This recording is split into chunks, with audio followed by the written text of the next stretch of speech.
Hello there, I'm Thomas Hatsios, the pilot captain flying the Boeing 777-300 ERX of the PMG simulations in the Microsoft Flight Simulator.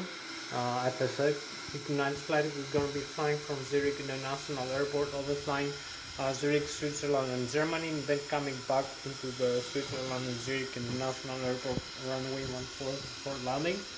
So right now I'm in the cockpit for the pre-takeoff preparation of the Boeing 777-300 ERX airplane, and I'm gonna show you the systems of this aircraft, like the primary flight display that displays the airspeed selected and the barometric altitude above the sea level selected, and also the barometric altitude above sea level, the airspeed displayed using the barometric pressure, and also the rate of climb and descent of the aircraft using the barometric altitude pressure difference. We have also the radio altitude display, we have the magnetic and through heading, we have the flight directors with the crossbars, the autopilot command and the flight director command for flight guidance of the aircraft, with the pitch ladder and the bang angle in degrees, and also some flaps and slats and stall speed limits. We have also the landing gear extent limit. We have other limits in the airspeed displayed.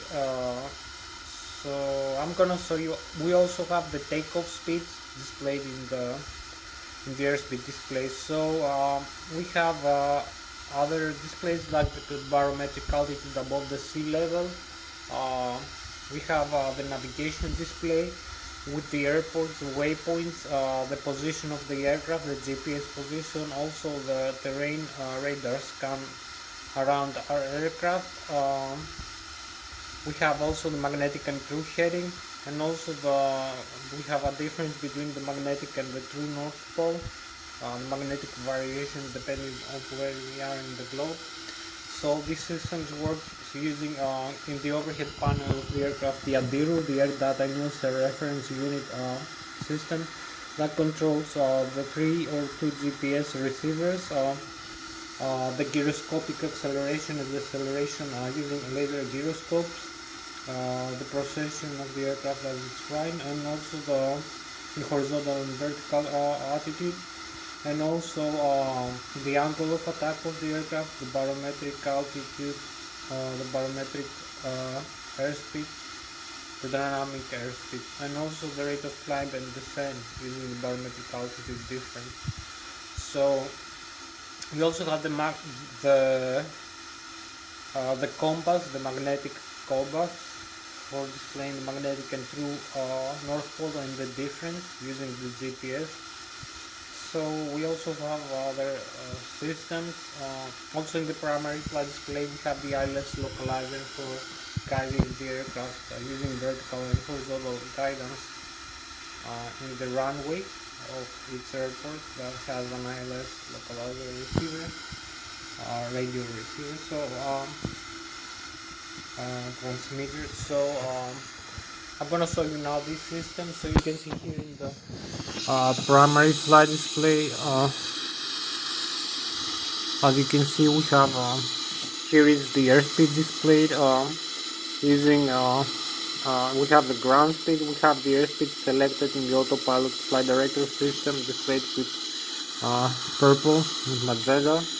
We have the flight director, the crossbars of the flight director over here. We have the pitch ladder, the bang angle limit, the radio altitude, magnetic truth and compass, the barometric pressure of the outside atmosphere, 29.92 inches hydrargus, the altitude selected, the flight director symbol, takeoff go round, the altitude selected with magenta. I'm going to show you in the autopilot panel. So we have the navigation display here. You can see the terrain from the radar reflections, 6,100 feet with red the maximum, 0 feet with green the minimum, with yellow is the intermediate. You can see the range here of the navigation display data. It's 320 nautical miles now. So you can see some airports here around us, like in Switzerland and Germany, maybe some France over here. So Germany is this way, over here in the north, and France is here in the west, this way, this valley over here. So this is Switzerland basically, and Austria here. So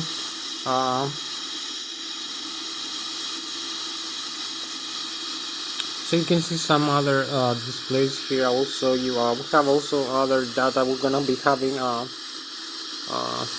We have also the TICAS, the Traffic Collision Alert System, that displays other aircraft in the navigation display. So this is quite a lot of data and information displayed for the aircraft when it's flying. These two displays, the primary flight display and the navigation display. We have other aircraft also. We have the flight plan. We create the horizontal and vertical flight path of the aircraft using the flight management computer control display unit over here. You can see the flight management computer. It's one for each aircraft. So here is the autopilot and flight director system. The autopilot flight director system contains the autopilot engage and disengage switches, the flight guidance of the aircraft, the auto throttle, engage and disengage, the left and right, the flight director, engage and disengage, the flight guidance, the airspeed of the aircraft using the auto throttle, but controls the engine thrust produced, so we can vary the airspeed of the aircraft, but the aircraft can achieve in flight. So right now we have 200 knots here. This knob select, we can change, we can rotate this knob up and down to change the airspeed. So we can use 250 knots, 300 knots. So here we have the L knob and the V knob, the lateral and the vertical navigation. So this is the airspeed select. You can select the airspeed manually by the pressing. We have the flight level change here. We change the mode now, the flight level. You can see flight level, change speed, takeoff, go around. So we have here is the heading.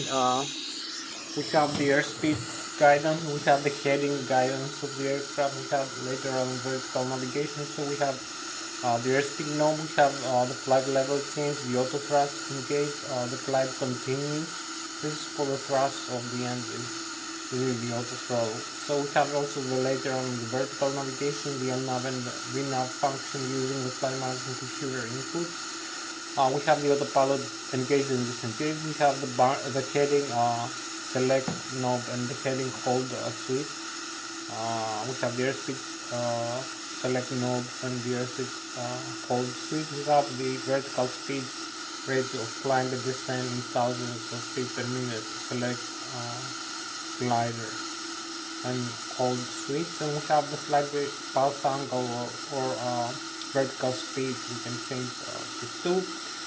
Between what we want climb or descend 1,000 feet per minute, or in a trigonometric angle in degree.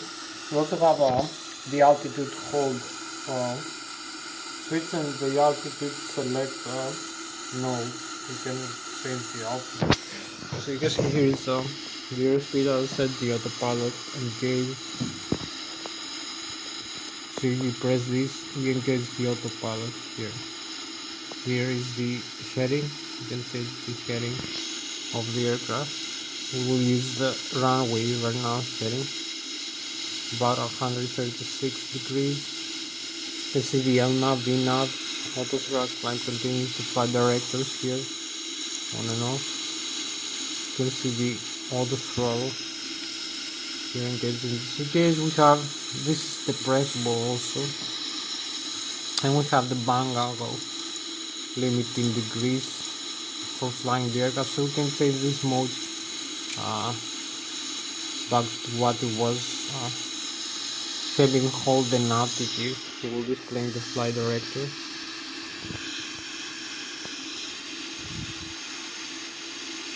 So I will show you a couple more systems here.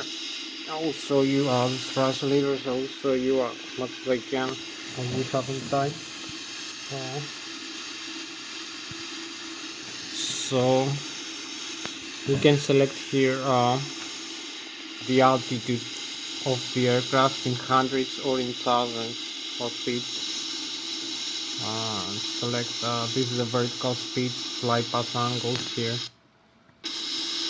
So the aircraft will follow a vertical speed guidance using the autopilot flight directors, and also so I'm gonna say here, you will see this slider can be moved around up and down, so you can change this value. You can descend the aircraft like 2,500 feet, or climb it like 3,000 feet, or select here this speed. You will see here now the VS, the vertical speed now, change mode here in the primary flight display. How the heading hold. So we can change back to the vertical speed if we want in degrees, in trigonometric degrees, descend 1.4 degrees, climb like 4.1 or 3.8, 3.6, whatever. You can see the flight path angle here in degrees. So this is most of the modes we can use in the autopilot and flight director system for airspeed, for heading, vertical rate of climb and descent, and also the altitude. Or we can have the time management computer, the LNAV and the VNAV application. So you can see here we can change back to the altitude hold mode here. You have the altitude here, display and heading select. So this is the terrain data. This is here the overhead panel. We have the electrical here. We have the hydraulics. We have the fuel system, the engine start, the cabin pressurization with the wood and engine ice, and the engine and APU bleed. So we have the APU start switch. Here is the ADIRU, the air data inertia reference unit, and the flight control computers. So you can see here we have the thrust levers. So we can use the thrust levers to vary the thrust produced from the engines of the aircraft to turbofan turbojet engines, to increase or decrease the thrust, also the airspeed. So we use the thrust levers. We have to use the thrust levers to engage the takeoff go around mode, or disengage the auto throttle, or use the reverse thrust. So you can see here we have this switch. This is the auto throttle here. Disengage the auto thrust. Pressing this switch here. We have the takeoff go around switch. We should not press it right now. So you will see if I move forward this switch, the speed brakes move up. So this is the ACAS, the upper ACAS, the identification crawler system that displays permanent engine data. This is the lower ACAS that displays also additional engine or other system data. So you can see we have moved the thrust levers here forward.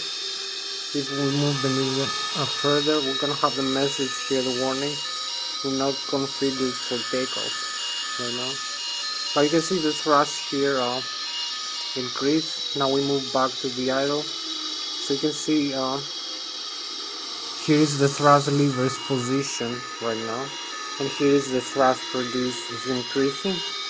Here is the thrust levers position now is idle, and the thrust is going down. So there is a difference between the thrust position in the thrust levers and the thrust produced. So you can see we have the N1, which is the low speed, low pressure. The N1 is the low speed, low pressure compressor stage of the engine, the exhaust of the turbofan turbojet engine, the exhaust gas temperature, the outflow valve duct pressure from the P29 stage of the turbofan turbojet engine, which is used for cabin pressurization, for hydraulic fluid tanks pressurization, and also for wing and engine anti-ice and air conditioning. We have it in the upper ACAS. We have also some warnings displayed with yellow or red.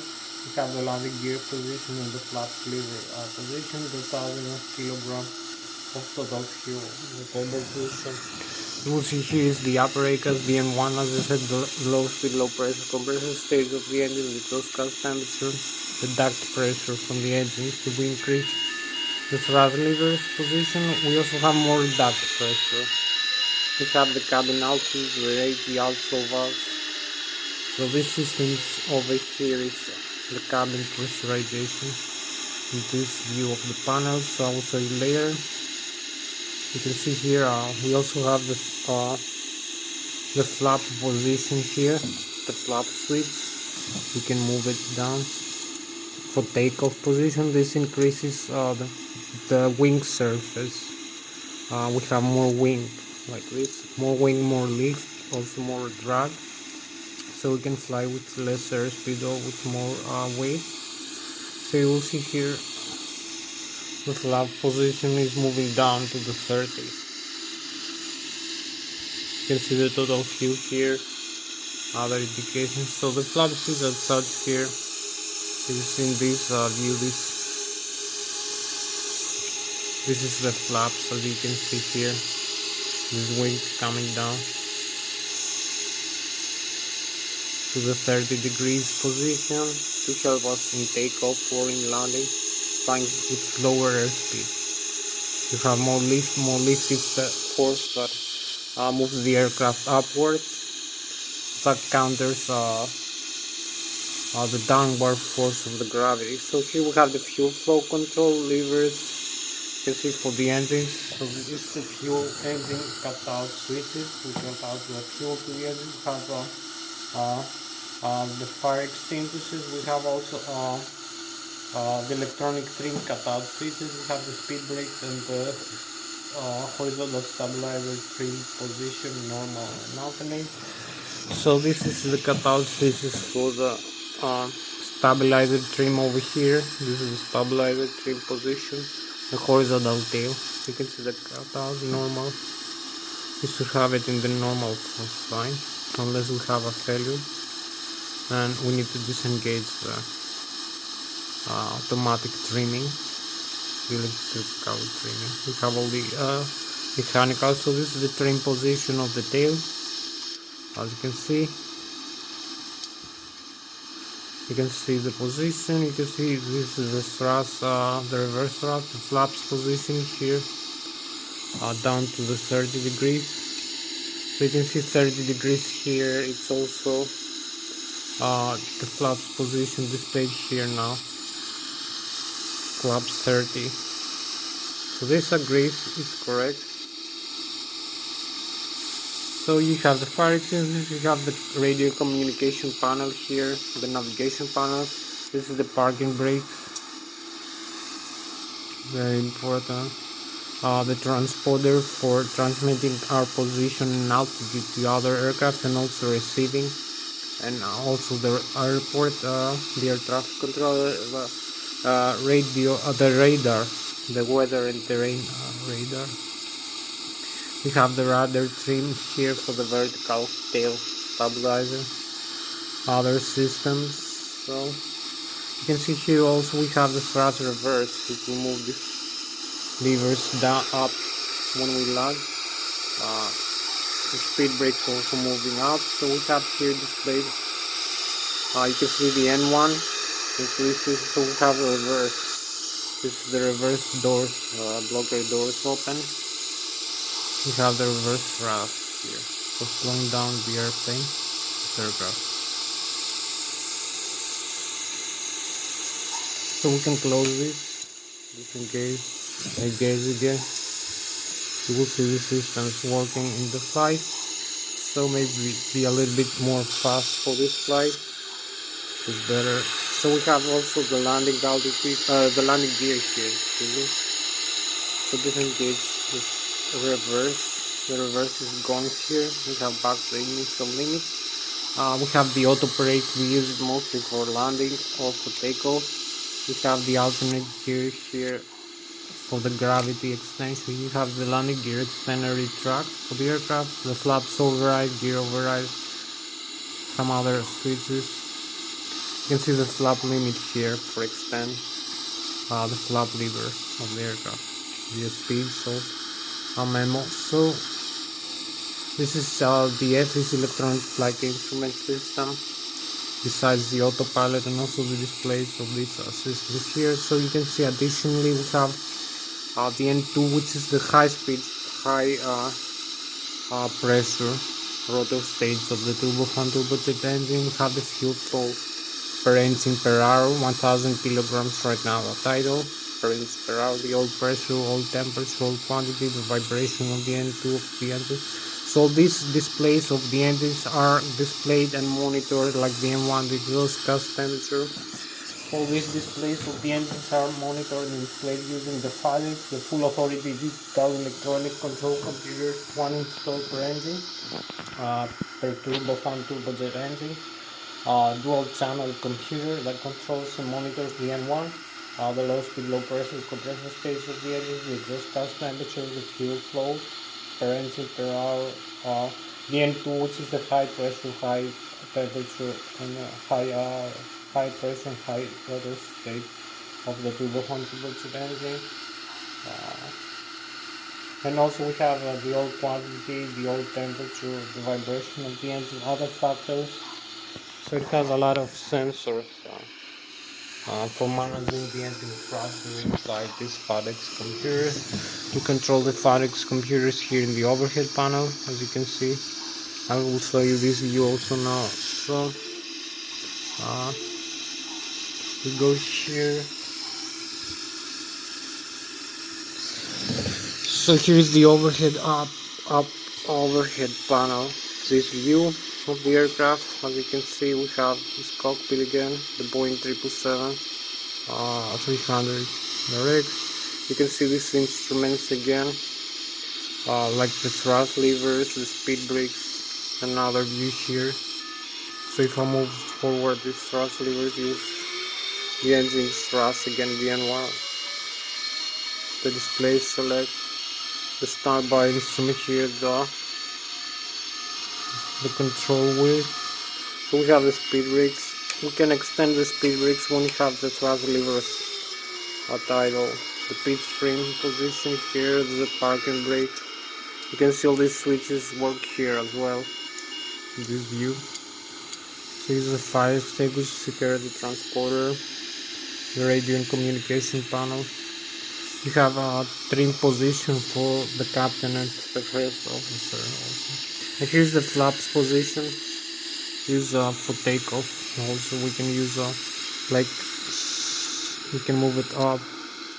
This is better for takeoff, 15 degrees or 5 degrees. We can move it down. So this is the flight management computer again, the lower ACAS. So we have also the autopilot here. We can disengage the autopilot. I didn't show you that. So here we have also now we have the overhead panel. I have to be a little bit more faster. This is the ADIRU, the Air Data Announcer reference unit that controls and displays all this data, like the GPS, the terrain data, the airport, the waypoints, the barometric altitude, the dynamic airspeed using the pitot and barometric. The ADIRU uses the GPS, the gyroscopic laser gyroscopes acceleration, the deceleration. We have 2 or 3 GPS. Receivers also barometric and anemometric, barometric altitude, barometric rate of flight and descent using the pitot barometric, and also we have the airspeed using the pitot dynamic, pitot static and pitot dynamic, also the angle of attack of the aircraft, magnetic compass.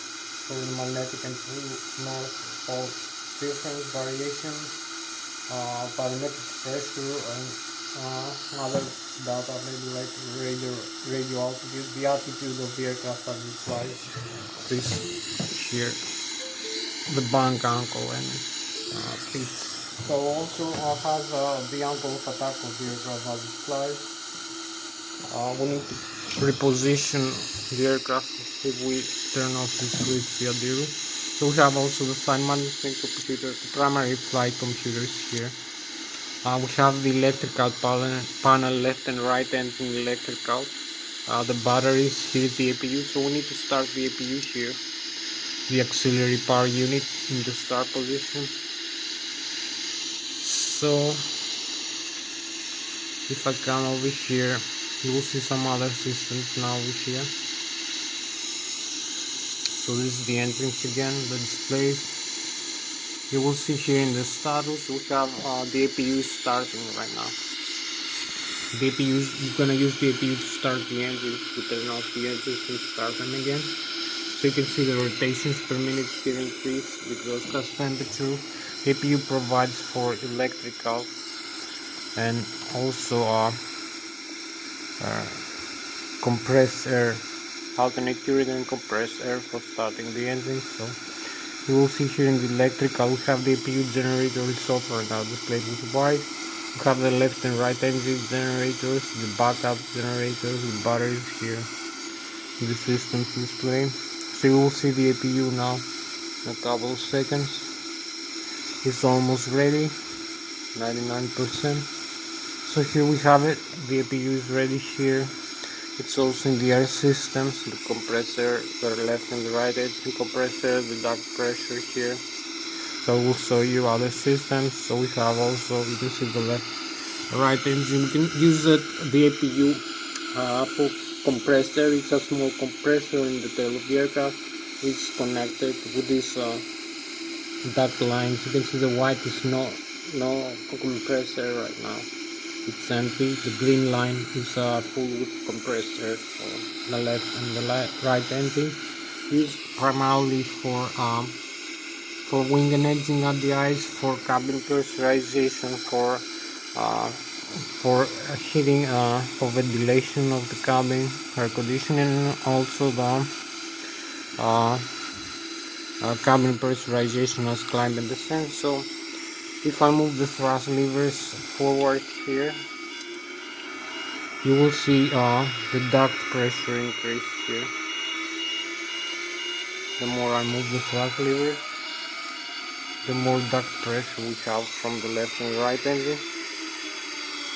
You can see here now it's decreasing as we move the throttle lever. Yeah, we have the engine starter, left engine, right engine starter. So this is the compressed air system.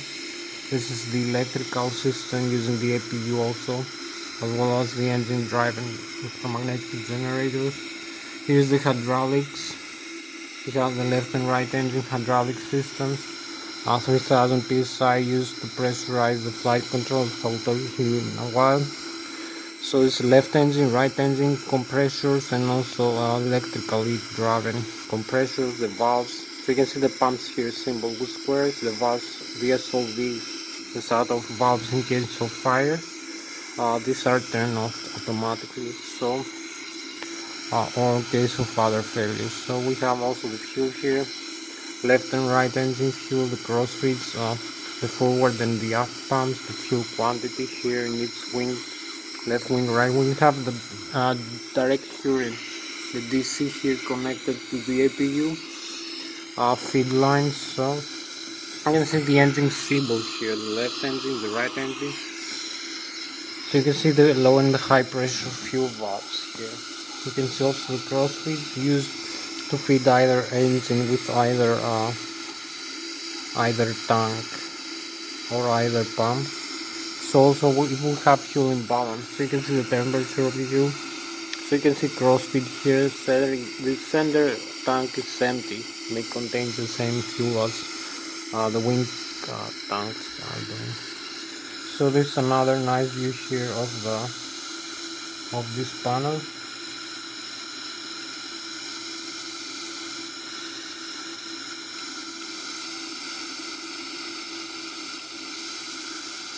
So you can see here maybe a better view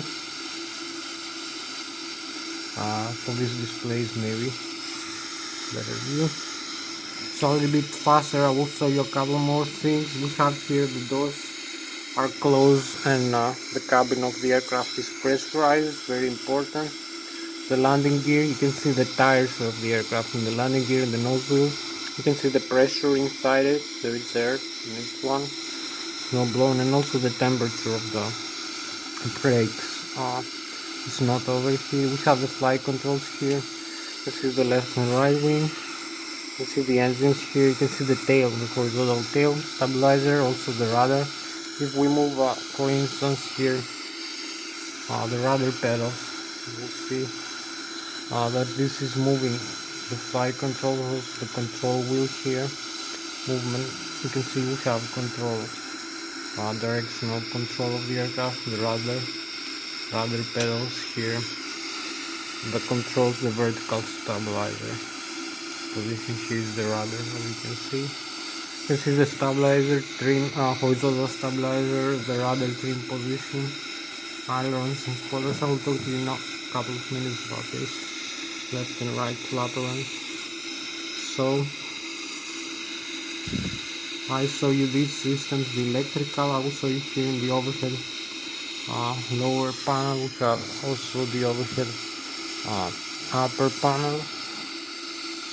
We have quite 30 minutes left for this flight, so you can see the left and the right engine driving generators. We can turn off either one, and the backup generators. So you will see the message here. We have some fault. Electric backup generator, generator of left and generator of right, fuel pump center. We have no fuel pump right now in the center because it's empty, so we can reconnect. You will lose this message. So this is the electrical system, the batteries, the APU, left and right. So this is the electrical contains its engine drives, besides producing thrust for moving the aircraft forward, also drives gearbox that contains two bipolar with north pole and south pole magnetic electromagnetic alternators that produce alternating current using electromagnetic induction principles. They move using the gearbox, and they are producing about 120,000 kilovolts each one, or 120,000 watts of alternate current, 115 volts or 200 Hz frequency, CPS 3-phase with 4 wires connection. Each one we have two, the left side engine and the right side engine, each one having thrust with electromagnetic alternate current, electromagnetic induction. As I said, with North Pole and South Pole, 115, 200 volts alternate current, 400 Hz frequency. The backup generators, 35,000 kilovolts, same 115 volts, 400 Hz frequency, 3-phase CPS. Also electromagnetic induction, alternate current alternators. So also we can convert some of these alternate current direct current transformer rectifiers. We also have the batteries and the APU. The APU also is additionally 130,000 kilovolts of alternate current, 115 volts, 400 Hz frequency, maybe 200 volts maximum. So we also have the batteries, direct current, 38 volts, about 47 ampere hours. You can convert the direct current to alternate current using the starting inverter. This is so much for the electrical. I will show you now. Here is the window, here are the systems.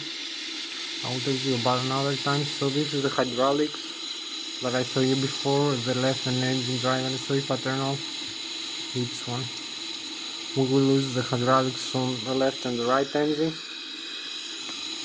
So we're gonna have the full message here. We're gonna lose the flight controls. You will see the message here. Flight controls, primary, flat stabilizer, left and right, no autolan. So we have a lot of faults now. We have no flight control because of these controls here.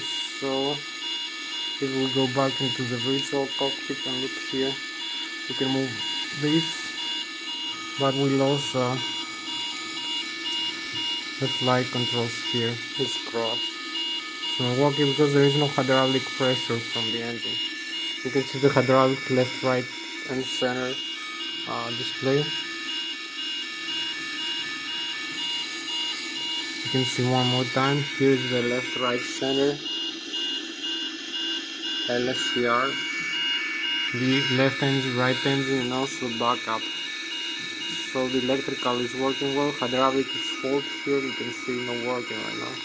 Not producing zero pressure. So this I will show you now the systems. The fuel is normal. So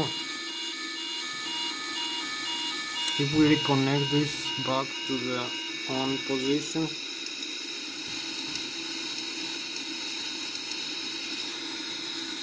you will see now the messages go out now, and we have some hydraulic pressure here. It's coming back, so we have the flight controls back to the normal. You can control the aircraft inside. We have the air systems back in normal. So also here also over here the upper panel, also these systems, couple of systems more. So we have the fuel here, the crossfit, as I told you, valves, fuel tanks, left tank, right tank, center tank, so crossfit valve. You can turn off the pumps in one wing off using crossfit. So we also have the fuel jettison here. You can to eject fuel in flight to lower the aircraft weight. We have the electronic engine control computers for controlling the FAREX, the full authority electronic control computers, the auto start on and off position here. We have the FAREX status scanner off, FAREX status here. So we leave the auto start in this position. We have the RDIs, wing and engine RDIs here. We have the lighting of the aircraft, the wipers for the windshield, and also we have the automatic or manual cabin pressurization system. So in the manual we use these switches up and down to open or close the outflow valves and pressurize the aircraft in gliding or depressurize in descent. So select also the landing noise in the automatic, the right wiper. So this is the compressed air from the left engine, from the right engine, used for cabin pressurization, admitted from the high pressure stage of the engine, the making high pressure. So we can turn on and off this also. For starting the engines we use the APU, the auxiliary power unit admitted compressor. We close the isolation valve in one side and turn off the packs. So this is also used for cabin pressurization, hydraulic fluid tanks pressurization, and wing and engine RDIs from the packs, and air conditioning and ventilation. So we turn it back to the normal. So this is so much for the overhead panel, I believe.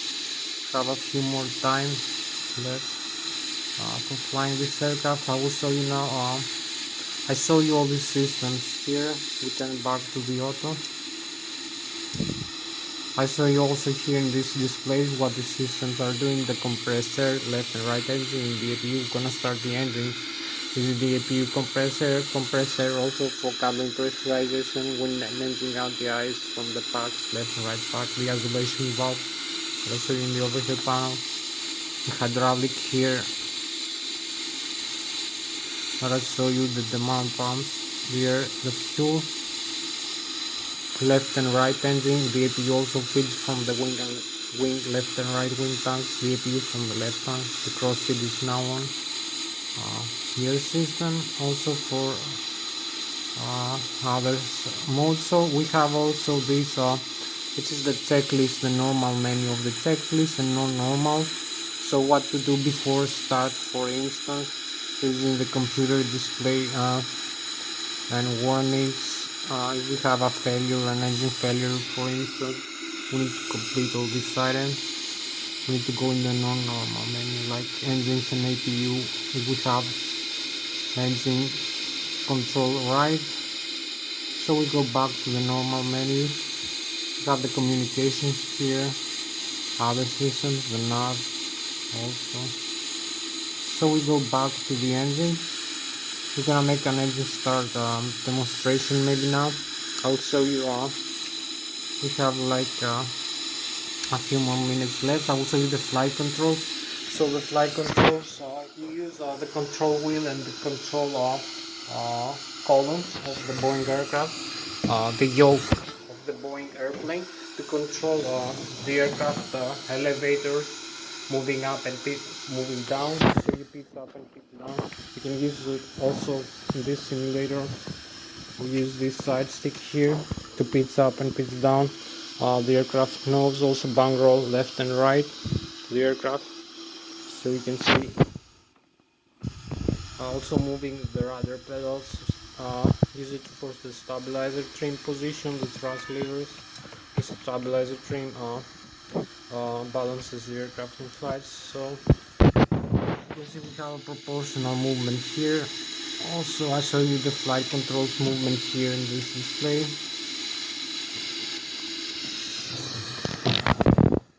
So you can see I'm using this side stick or the control yoke of the Boeing aircraft to control the aircraft flight controls like the elevator, the rudder, the vertical stabilizer, the horizontal stabilizer, the trim of the horizontal stabilizer, and also the ailerons and the spoilers in its wake, and also the flat lever positioning, thrusters on the engine.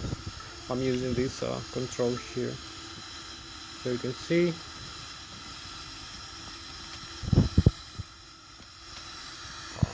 I will show you now the outside view of this. I make the engine start demonstration. It's not losing time. So we have the position here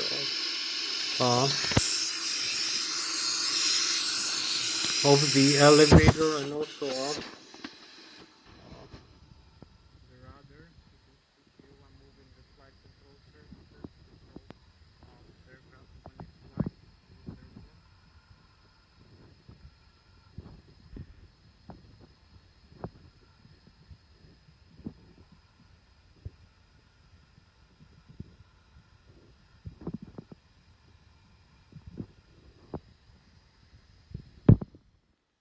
The principles of this of aerodynamics and flight dynamics. So the aircraft flies move forward. It's moving forward using the engine thrust to counteract the drag from the earth friction when it's actually when it's wait a second, let me fix this.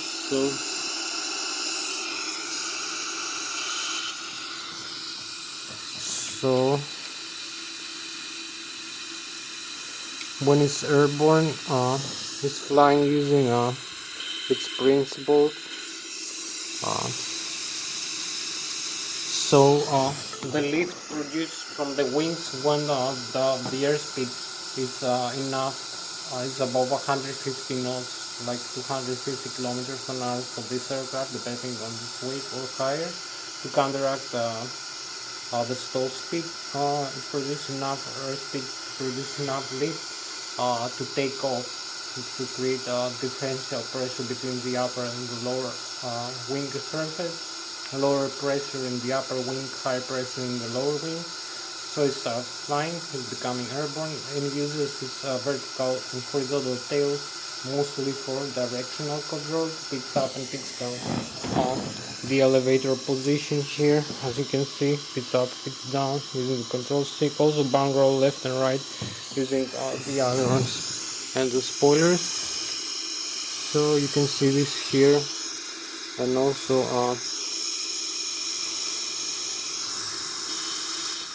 you can see this here, picks up, picks down. Also bang roll left and right using differential pressure and differential lift. This creates a moment arm each time to pick up and pick down the aircraft, or bang roll left and right, or yaw left and right using the rudder pedal. So it creates directional control around the center of gravity and the center of pressure in the forward wing of the aircraft. So we have about 30 more minutes for flying this aircraft. We need to make the engine start demonstration now. I'm going to show you also how to set up the flight management computer flight plan and fly this aircraft for a while. So thank you very much for watching one more time. Don't make the pilot start and find the Boeing 777 here in this flight. So we cannot turn off the engines now. Turn on this fuel control levers here.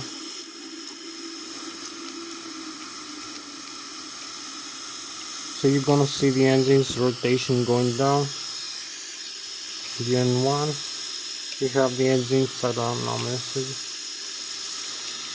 The N2, the fuel flow, the oil pressure, the vibration from the engine.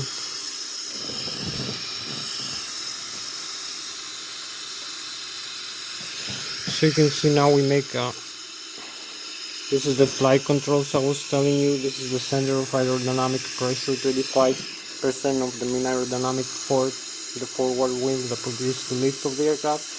This is for the moment arm, for creating from the physics using tangent angle. When it's flying, you create tangent angles, sinus and cosinus angles. Use tangent angles, sinus and cosinus angles, some physics, some aerodynamics, some flight dynamics, some mathematics like trigonometric angles, trigonometry, to calculate the acceleration and the weight when it's the aircraft is airborne, it's making a turn or pitch up or pitching down. So it has different G loads and other factors. So from the wings or the tail. So I'll show you how to control this. Now we're going back. We have stopped the engine. You can see the engine is not rotating here. We have stopped the rotation of the engine. So you can go back inside and we can use this. You can see the overhead panel reconfiguration. We'll use the auto start system. This switch, the left side switch first, is gonna admit a compressed air from the APU. So you will see the exhaust gas temperature and the N1 increasing rapidly. Also the N2 above 20%. We have enough compressed air admitted into the engine starter system from the APU.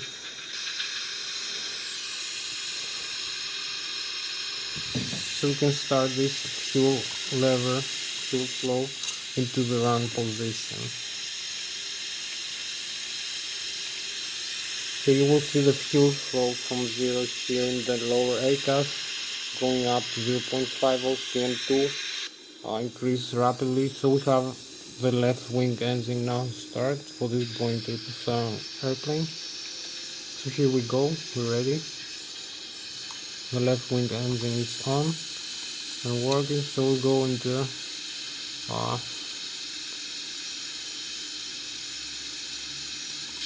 so you can see the right wing engine still off.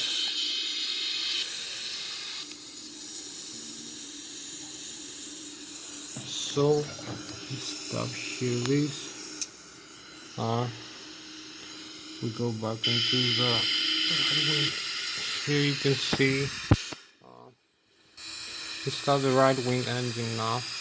You go in the overhead panel, you will see the configurations in the overhead panel start. The auto start here switch. So you will see the same things again, the N1 increasing, the exhaust gas temperature 200 degrees. The N2 also, the fuel flow is 0. N2 is 35% right now and increasing for the left wing engine, for the right wing engine, excuse me. So you will see here the spinning has started.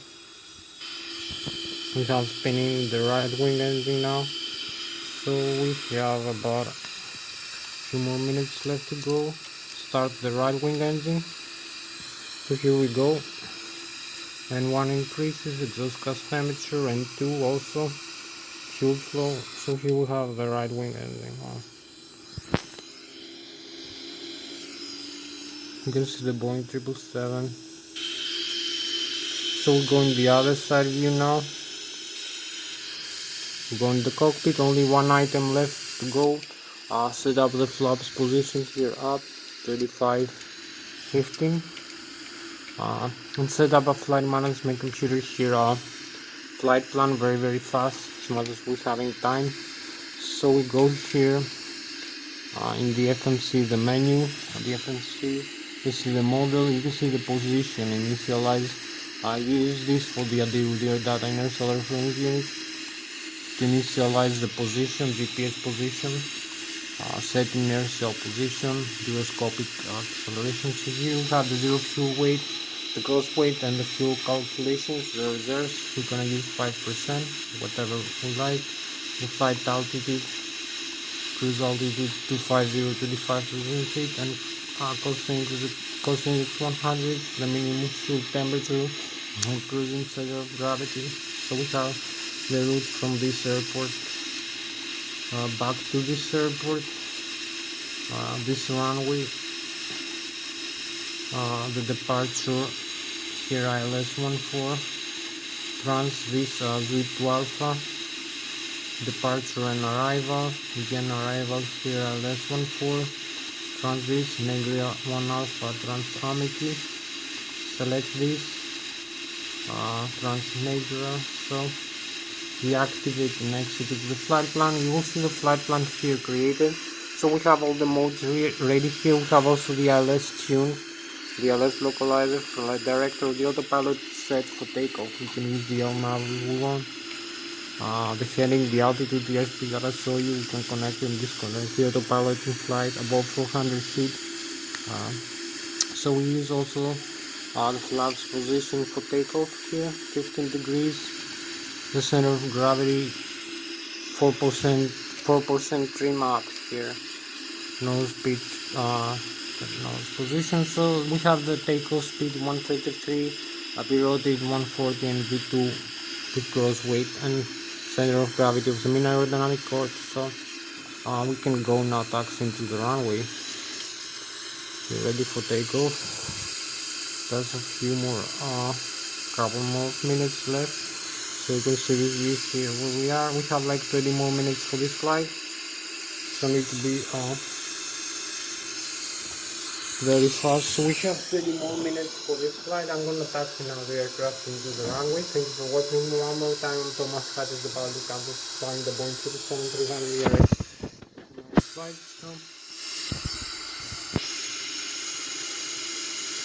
So we go back here to this view. Need maybe some more takeoff light, landing lights off. So we disarm the parking brake here and advance the thrust levers and go. We have like 13 more minutes left for this flight, so we need to be faster this time. Move climbing and descending the aircraft.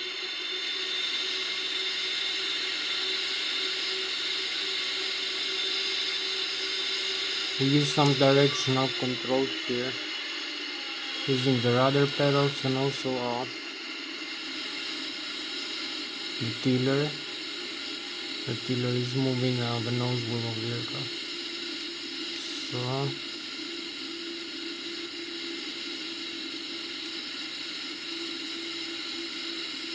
So you can use the tiller here to steer the aircraft using the nose wheel. It's gonna make the aircraft turn.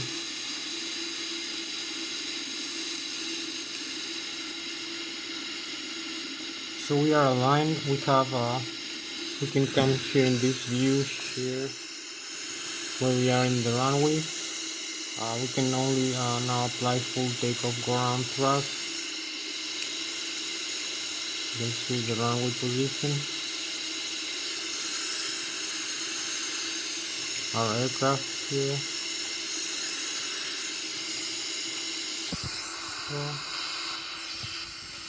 Advance the thrust levers all the way forward and go.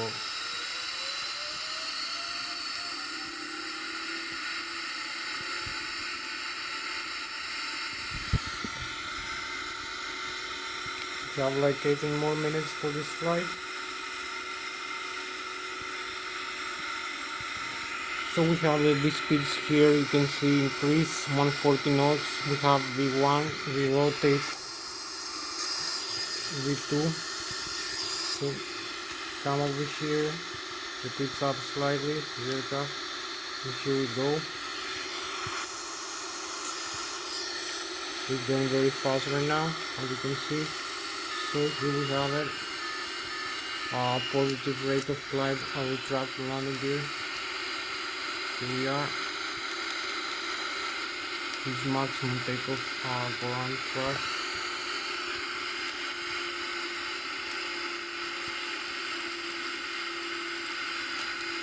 So you can see here we are just 2,500 feet above the ground level. We are flying 4,600 feet above the sea level, 5,000 feet right now. You can see our airspeed, our stall speed here. We need to avoid not to stall the aircraft. We have the terrain in front of us, the side plan, the waypoints we're gonna be flying. Also here's the flap limit, the fly-by-wire system. You can see this trend line here. So maybe use yeah, this is how we fly. We have 18 minutes left for this flight. So we go with full takeoff, ground thrust here. Just after takeoff, you can see the ground speed here, flight director. So maybe we're gonna be overflying these limits here. Have like 18 minutes left for this flight right now. So keep climbing up using the control wheel here, the control column. You can see the flight dynamics now in the Newton's physics. We use the mathematics, the angles in degrees, the trigonometric tangents in S and cosine angles. So you can pitch up and pitch down the elevator here. So this is the outside view here of the airplane, of the Boeing 777-300 ERX. As we're climbing up. For this flight, you can see the airport down here, the Zurich airport. We have some clouds as we take off. This is some nice views of the Boeing 777. Hope you like it as we are airborne here. As you can see. So this is our spacecraft for tonight, the Boeing 777-300 ERX. We also have the star sign, beautiful star sign here.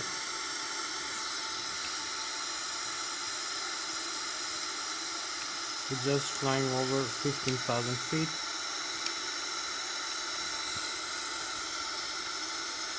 This beautiful view. We're flying with about 500-600 kilometers an hour right now. 500 kilometers an hour, about 250 meters per second, quite fast airspeed.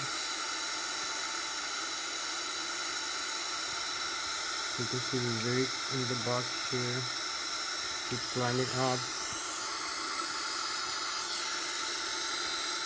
The wing view here.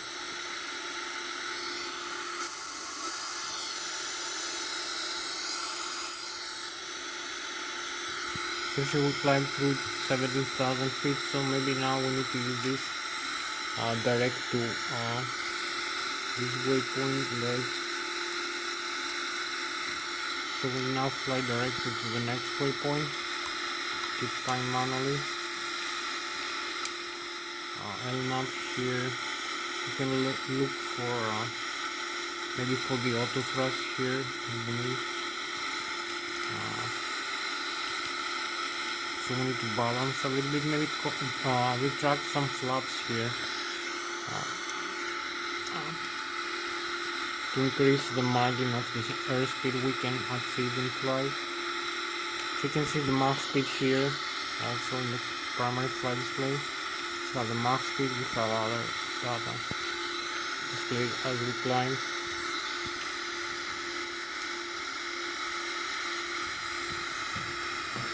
Also as we make this turn.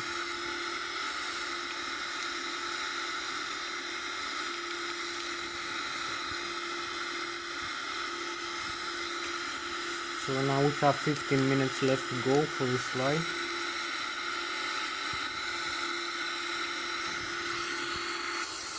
It's flying up.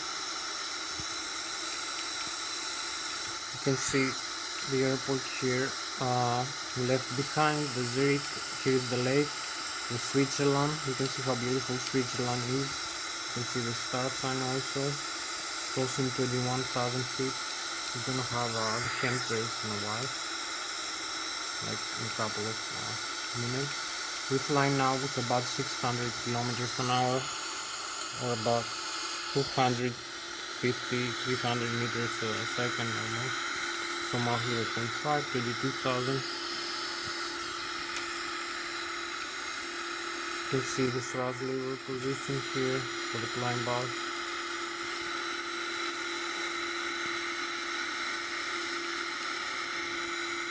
It's a nice climb out here.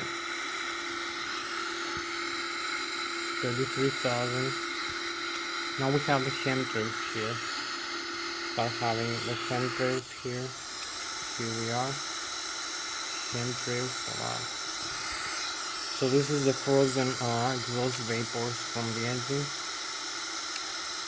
A lot of humidity maybe creates this nice cloud. Frozen humidity. So you can see how fast we go now, maybe like 600 kilometers an hour, flying 24,000 feet or about 7,000 meters, 7,300 meters above the sea level, or about 6,000 meters above the terrain. 200 meters per second our velocity right now, or speed.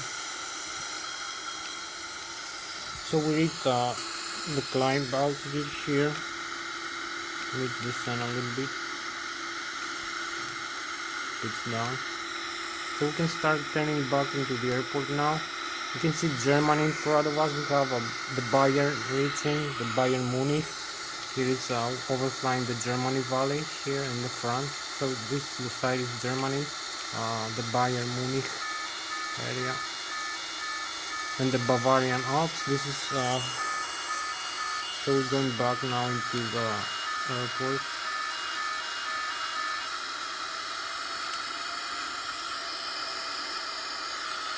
So fly back to 36,000. Need to retract here the flaps all the way up and increase the airspeed now to about 300 meters per second or 950 kilometers an hour. We're going to be flying with higher Mach speed.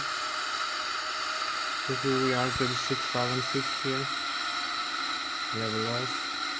We're going to be level off on lower altitude, lower level after a couple of seconds. So now we take this turn.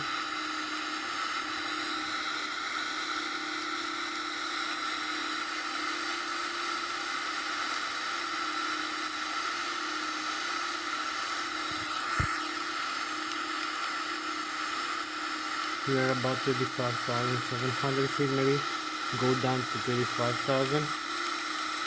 I'll cruise altitude for the airspeed, stabilizer airspeed.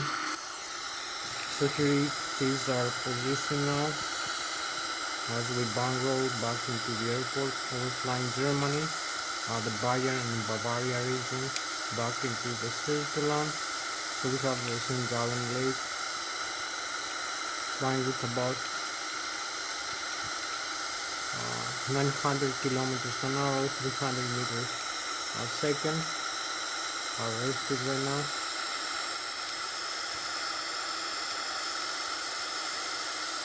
So we're going back now. Keep flying manually right now. So this is our spacecraft for tonight, the Boeing 777-300 ERX airplane. Hope you like its views. 950 kilometers an hour, about 36,000 feet right now.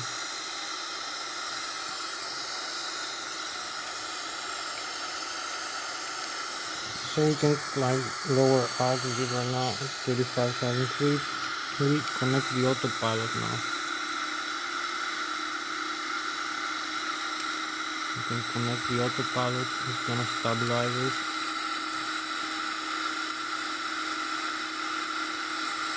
To this altitude, gonna stabilize the plane. So you can see now we move backward to thrust levers automatically. We have the autopilot connected. I'm gonna show you. We're gonna be flying straight into the airport. This waypoint. City. So we're flying straight now. Using the autopilot here with Ilsloc. Mach 0.781.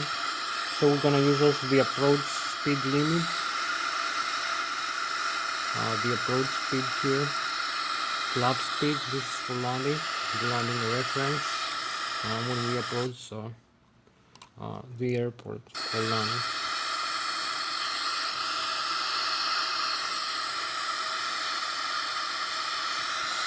So now we're flying using the autopilot.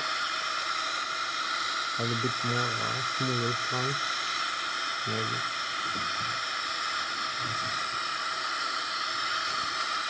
So we have like 10 minutes left for this flight. Going back into the airport.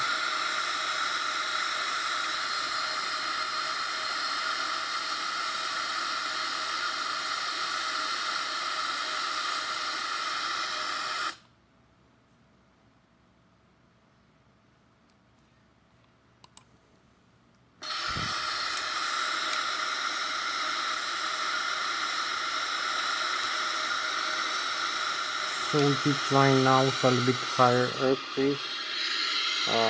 We start descent. We are just 35.2 nautical miles away from the runway, so we need to descend the aircraft automatically. And also use the flight level change and decrease maybe the airspeed. So we start descent now. You can see the automatic descent mode. We have the autopilot, the thrust idle. Mach 0.75, 950 kilometers an hour right now, or 300 meters a second. Our airspeed. Keep descending. So we start descending faster now.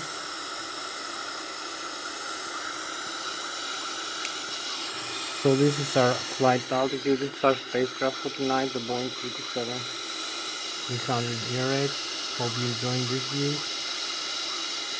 We have chemtrails about 300 meters a second. The circling, so we go back to this view, keep descending. I'll increase the rate of descent now. Vertical speed. Descend with a higher rate, like 4,300. Maybe extend the speed bridge here.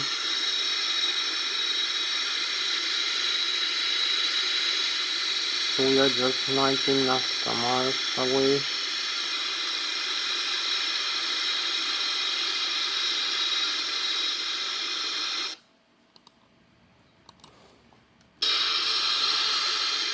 So this is the radar scan here as we descend using the autopilot. 45 minutes, so about 10 minutes left. 8 minutes actually left for this flight. 30,000 feet, keep descending. So we have 33, 43, 10. We have about 5 minutes left for this flight, so we need to increase this simulation rate a little bit faster. We have about 5 minutes left for this flight, so keep descending. 17,000, and a little bit faster. 10,000. We need to disengage also the autopilot, the warning, fly manually, and also extend the landing gear now. We have like 5 minutes left for this flight.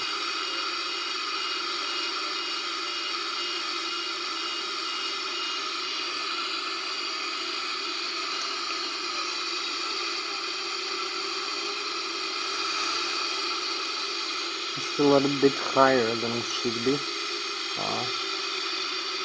A little bit more to the left turn. 5 minutes left. Maybe 4 minutes left. 12,000. Taking the turn now.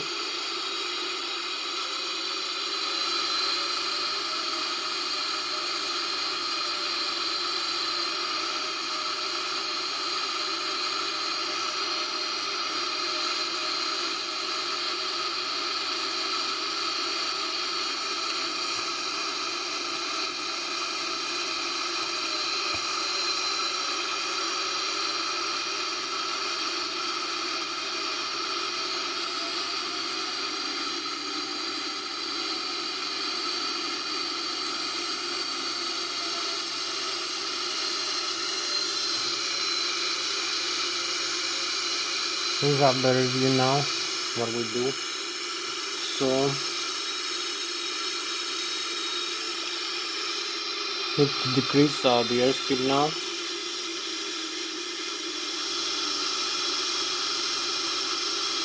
And connect the board localizer. Use some flaps here, lower flaps. Gonna do any crude here. We have like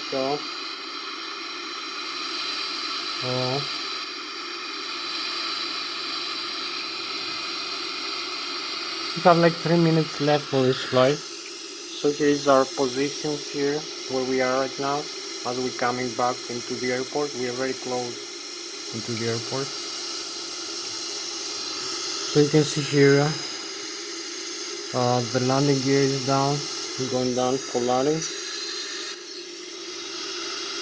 So we are into the Lszh localizer now. Decrease the airspeed here.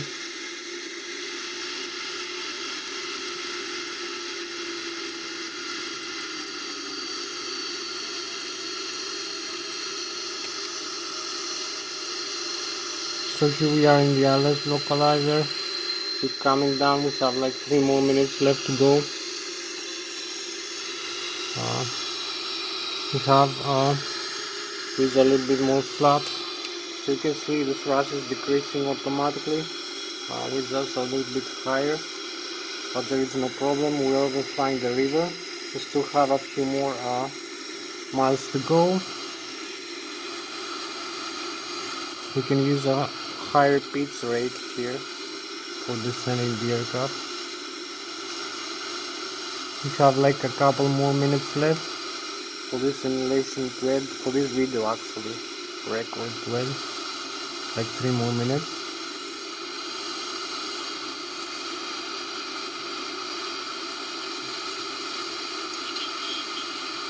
3500 is gonna be on track in a while with the Lszh localizer. We have to level off now a little bit using this. So here we are, 1 more minute left. So you can see the Lszh localizer approach. This is the Lszh localizer, the runway here of the airport, the Lszh localizer. You can see the glide slope, the airspeed. We are 1,800 feet above the ground, 3,000 feet above the sea level. So this is the flight guidance, the Lszh localizer guidance of the aircraft into the vertical and horizontal guidance. So we have 1 more minute left for the video record to end. So we're going down into the runway. 1 more minute.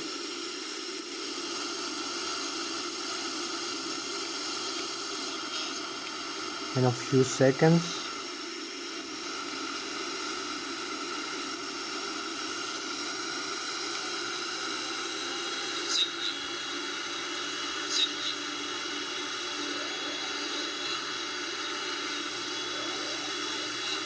So here we are, about 200 feet above the ground now.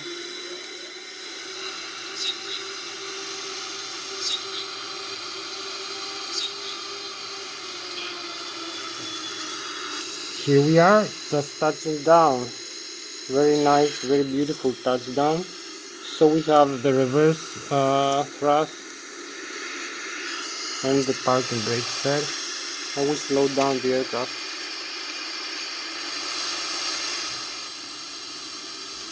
Reverse thrust again, a little bit more reverse.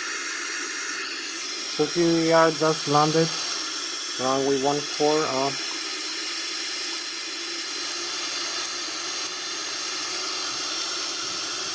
So you can see here is the aircraft just landed. You can see the landing gear here, the nose wheel, the tires, everything.